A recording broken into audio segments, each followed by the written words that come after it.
Coronavirus is the single biggest threat to health and safety inside America's locked facilities right now.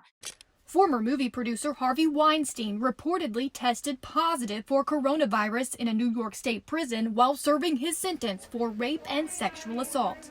Weinstein's representatives would not confirm or deny the test result, but the reports highlight the challenges jails and prisons face in balancing concerns over public health and public safety. Inmates, especially those over 50, face a higher risk of death from the virus, according to Dr. Robert Cohen. The critical issue is who's being housed in the jails and how crowded they are. Weinstein spent time in New York City's Rikers Island jail complex, where several cases have been confirmed. Rikers is one of many correctional facilities across the United States scrambling to contain the spread of COVID-19 by releasing inmates.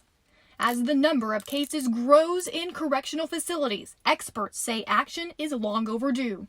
Lawyer Emily Galvin-Almanza of the Justice Collaborative points to the lack of sanitation, space for social distancing, and medical infrastructure. One of the reasons why it's so dramatically important to reduce population numbers in these facilities before we see what we will see, which is massive, massive loss of life. Jurisdictions including Cuyahoga County, Ohio, are releasing inmates whose age or health would make them vulnerable to a COVID-19 outbreak. They're not going to put the community at risk. That is absolute. They are making sure that people who are violent offenders, who are sex offenders, they are not getting out. Some jurisdictions, including Hillsborough County, Florida, are releasing inmates awaiting trial on nonviolent offenses.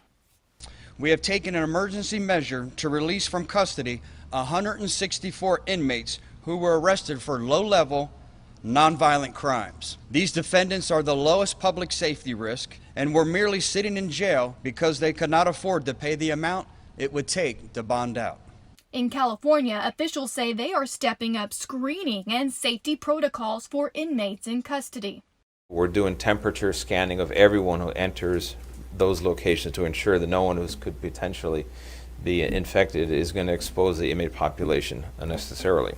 But support for releasing inmates is far from unanimous. Arizona Governor Doug Ducey says he will not release state prison inmates even while prosecutors and public defenders work to reduce the state's jail population. Critics also include the Corrections Officers Benevolent Association, or COBA.